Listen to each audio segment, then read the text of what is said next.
Merci de suivre Télé 50, c'est l'heure de vous informer. Le chef de l'État a nommé 3 nouveaux ambassadeurs de la RDC. Tenez, Jean-Pierre Moutamba est nommé ambassadeur extraordinaire et plénipotentiaire en Tanzanie. Bernardin Mayele Ebokol, ambassadeur de la RDC en Zambie. Et Rosette Mossi représente la RDC en Inde.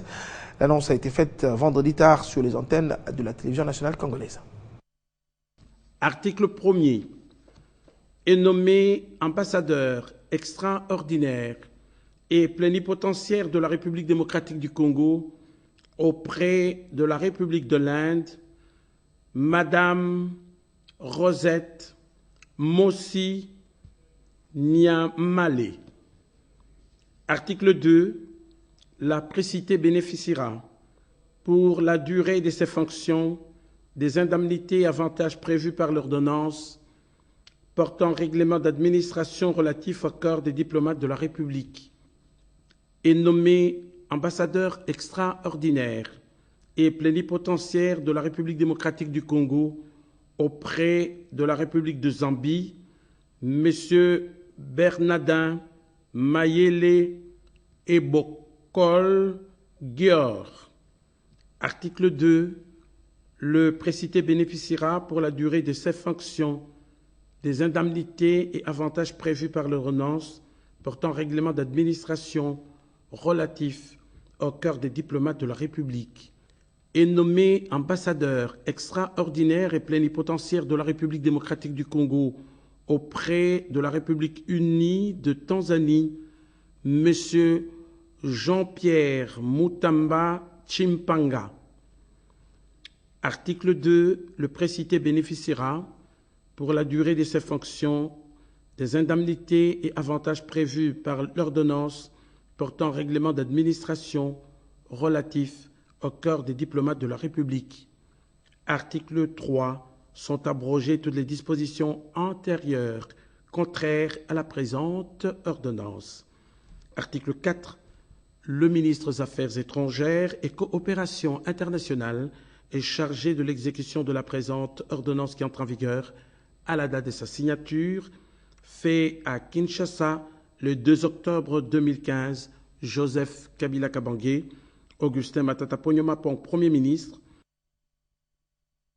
Écho de la Commission nationale des droits de l'homme, élue le 28 avril dernier, les 9 membres de cette structure ont tenu à faire le bilan des actions menées depuis leur prise de fonction devant différentes structures. Le président Mouchi Koké a rappelé qu'ils ont un rôle à jouer dans l'application stricte des droits de l'homme en RDC en tenant compte justement des lois du pays. Arlette Boutela. Par ce geste, la Commission nationale des droits de l'homme veut montrer qu'il tient au respect des engagements ainsi qu'aux idéaux de différentes structures de la société civile. Dans la salle de conférence du ministère des Affaires étrangères, toutes les structures composant la société civile, dont les organisations non gouvernementales de droits de l'homme, les ordres professionnels, universités, ONG, personnes vivant avec handicap et autres, ont pris part à cette cérémonie. La mission qui nous est assignée, elle est vraiment grande, la promotion et la protection à travers toute la République. Donc nous ne pourrons pas travailler seuls, il nous faudrait collaborer, établir des cadres de collaboration avec les autres afin de pouvoir couvrir tout le pays. Issus de ces structures, leur appui serait d'une grande importance dans l'accomplissement de cette mission qui est celle de garantir le droit de l'homme en RDC. Nous, en tant que techniciens, certainement, nous devons les accompagner pour réaliser cette grande vision. Il faut que la promotion et la protection des droits de l'homme soient en avant-plan pour que les choses avancent, où la démocratie soit effective dans le pays. Au cours de cet échange, le bureau a présenté les activités déjà réalisées, des œuvres qui ont rencontré l'assentiment des participants. C'est quelque chose que nous avons souhaité depuis longtemps et que nous avons milité pour que ça ait lieu. Maintenant, on est assuré que nous avons de membres qui nous représentent et qui peuvent parler à notre nom. La société civile qui est implantée dans différents coins du pays est un partenaire efficace pour la CNDH. C'est pourquoi le président Mouchi Koké en a profité pour rappeler aux représentants qu'ils ont un rôle à jouer dans l'application stricte aux droits de l'homme en RDC en tenant compte de la loi du pays. Adoption d'enfants en République démocratique du Congo. Depuis 2013, les autorités ont décidé du gel de l'adoption internationale. À l'époque, les procédures ont été suspendues en raison des soupçons des cas de trafic d'enfants. Depuis 2 ans, l'impasse perdure, d'où ce recours d'Edith Labesse, cofondatrice de l'organisme Autorité habilitée pour l'adoption française Vivre Ensemble. Recours adressé au chef de l'État, Joseph Kabila.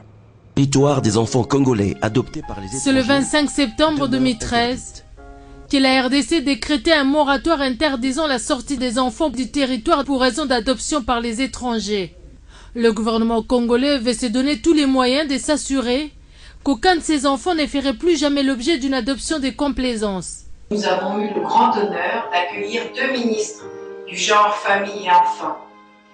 Madame Moukana en 2011 et Madame Minagosi en 2013. 1500 dossiers ont été ainsi recalés et revérifiés par les autorités congolaises et depuis, aucun enfant n'est sorti. En 2 ans se sont écoulés. 2 ans d'attente pour les enfants bénéficiaires d'un jugement d'adoption. Edith Labesse, responsable et cofondatrice de l'association Vivre en Famille, connue pour son action dans le domaine de l'adoption d'enfants handicapés, abandonnés ou orphelins en France, fait recours au chef de l'État Joseph Kabila. Monsieur le Président, donnez-nous un signal fort, un réel espoir. Accordez-nous votre confiance et faites que tous ces enfants rejoignent au plus vite leurs parents. La décision de la Direction générale des migrations avait été justifiée par des informations selon lesquelles des enfants congolais adoptés dans certains pays auraient été maltraités ou leur adoption transférée à des couples homosexuels. La loi congolaise interdit ainsi l'adoption d'enfants par des couples homosexuels.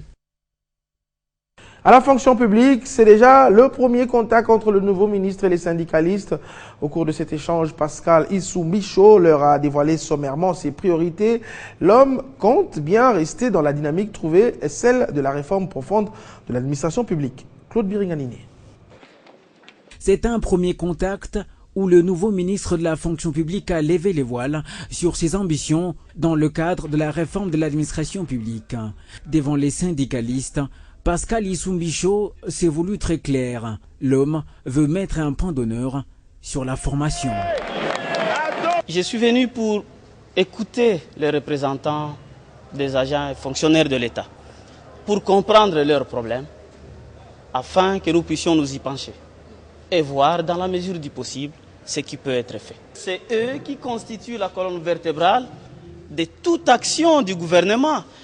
Ça, c'est une occasion pour rappeler le rôle de l'administration publique. Il n'y a pas de gouvernement sans administration. Côté syndicaliste, il s'observe déjà du répondant. Nous voudrions, Excellence, Monsieur le ministre, vous rassurer de l'observance d'un partenariat franc et responsable, privilégiant le dialogue social comme outil important de résolution de toutes les questions socio-professionnelles entre le gouvernement et l'INAP. Pascal Issou-Michaud compte bien rester sur la même lancée dont son prédécesseur a posé les bases et même amélioré. Parlons éducation dans ce journal. 23 lauréats proclamés par l'École nationale supérieure de statistique et d'économie appliquée d'Abidjan ont obtenu une bourse d'études financée par la Banque mondiale. Ce samedi, ces lauréats ont été reçus par le ministre et vice-ministre du Plan et Révolution de la Modernité. À l'issue de ce parcours académique de 24 mois, ils obtiendront un diplôme d'adjoint technique en ingénieur des travaux statistiques. Suivez. Réunis dans cette salle de réunion du ministère du Plan, ces 23 étudiants lauréats proclamés par l'École nationale supérieure des statistiques et d'économie appliquée d'Abidjan passent leurs dernières heures à Kinshasa, accompagnés des responsables de l'Institut national de statistique et de leurs parents. Ces étudiants sont venus témoigner leur gratitude à l'endroit du gouvernement, représenté par le ministre ici présent. Temps fort de cette réunion, la remise à chaque lauréat d'un titre de voyage, Kinshasa-Abidjan. Bon voyage, bonne chance. Pour le ministre du Plan, c'est un premier pas du processus de rajeunissement de la fonction publique. Dans nos efforts de former nos cadres, comme nous l'avons dit avec l'ENA, Maintenant, c'est l'outil statistique qui est un outil indispensable à tout développement d'un pays. Eh bien, nous allons former ces jeunes gens et il y aura une suite. Satisfait, le directeur général de l'INES dit s'appliquer pour qu'un nombre important de jeunes soient envoyés aux études dans les écoles régionales. C'est le lancement du processus de rajeunissement qui a commencé par les 23. Les concours en statistique viennent régulièrement. Dès le mois d'avril de l'année prochaine, il y aura un autre concours qui arrive et nous verrons en ce moment-là comment étendre les concours. Heureux de défendre les couleurs de la RDC, il promet de revenir au pays une fois la formation terminée. Nous partons avoir la formation, une formation d'élite pour venir contribuer au développement de notre pays. On doit revenir parce que c'est un pays qui est en reconstruction, et nous devons d'apporter notre contribution. Ces lauréats s'en vont lundi à Abidjan, où ils vont bénéficier d'une formation en statistique de 24 mois, sanctionnée par un diplôme d'adjoint technique en statistique. À leur retour au pays, ils seront d'office engagés à l'Institut national de statistique. Écho des partis politiques à présent, ambiance particulière et totalement féminine au siège du PPRD. La présidente de la Ligue des femmes du PPRD section Gombe a ramené plus de 350 femmes venues adhérer massivement au premier parti de la majorité présidentielle.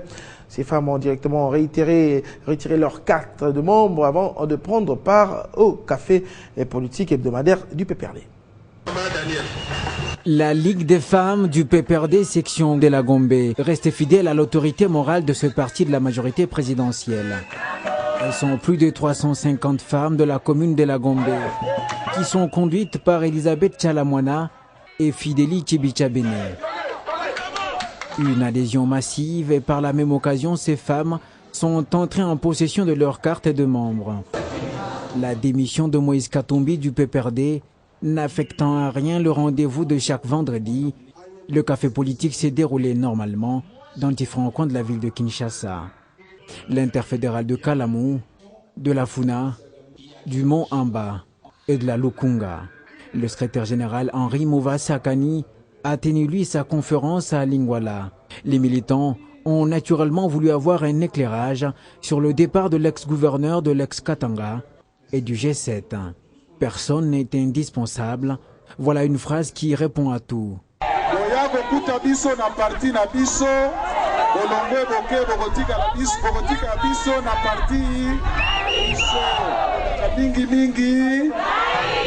Pendant ce temps, le PPRD continue à trôner sur la scène politique en RDC, tout en demeurant le premier parti de la majorité présidentielle. Et puis cette réception au siège du parti politique Avenir du Congo, ACO, en sigle, il était question d'honorer le vice-ministre des Transports et Voies de Communication nommé récemment par le chef de l'État, Joseph Kabila, en la personne de Simplice Ilunga Monga. À cette occasion, le nouveau président Patrick Bologna a mis en garde toute personne non membre du parti de parler ou engager l'avenir du Congo. Beaucoup de choses vont changer. C'est dans une nouvelle dynamique que Patrick Bologna est en train de réorganiser le parti Avenir du Congo, ACO. Après avoir renouvelé son attachement indéfectible au chef de l'État, le parti se sent honoré par la nomination de l'un de leurs, en la personne de Simplice Ilunga comme vice-ministre de Transport et Voies de Communication. Le chef de l'État qui nous a confié ses responsabilités ministérielles. Je pense que c'est une grande marque de confiance. Et à ce titre-là, nous lui disons merci et nous lui sommes très reconnaissants. On va continuer à les soutenir et à l'accompagner dans ses responsabilités et dans sa philosophie, dans sa politique. Par la même occasion, Bologna met en garde les usurpateurs. Je souligne avec force notre appartenance à la majorité présidentielle. Ceux qui veulent quitter le parti sont libres, soit de créer un nouveau parti, soit d'adhérer à un autre parti. Seulement, ils ne seront pas libres de parler du parti ACO sans mandat du parti. Des actions judiciaires seront entreprises contre les récalcitrants. Désormais, Les membres du bureau national de ce parti sont connus. Il s'agit notamment de Patrick Bologna, Pico Mwepu, Lambert Osang.